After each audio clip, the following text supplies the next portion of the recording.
北美神车销量暴跌啊，有点像那种诈骗的感觉。大哥，它是一台轿车。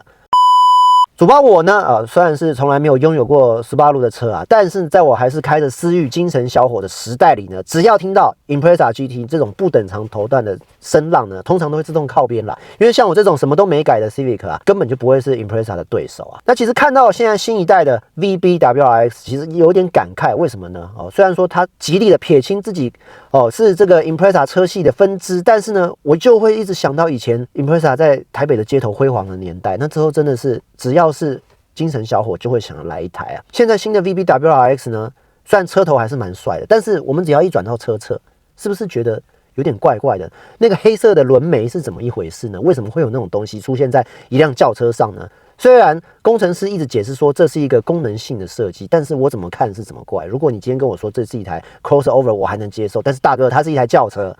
好，那我们不看车外，我们看车内。这个中控台上的那块萤幕直立的，长得实在太像后期加装的这个萤幕，我真的是不知道为什么要这样设计。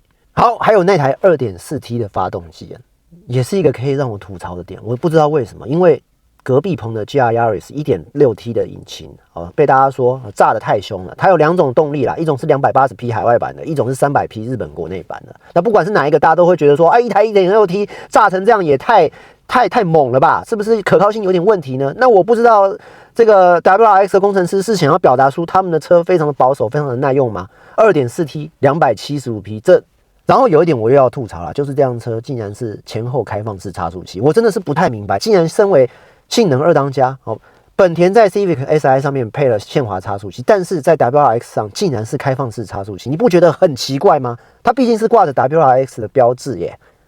我忽然觉得日本原厂在日本本土不提供 6MT 车型可能是对的，因为他们可能觉得这辆车其实就是一台买菜车啦，所以他也不想让你有 6MT 太过于热血，就 CVT 顺顺开就好啦。说真的如果真的是要弄成这样，我如果是一个日系改装党，我宁愿把钱省下来，买一台东风本田的 1.5T 6MT 车型，或者是广本的型格，我还可以省下很多钱去改装。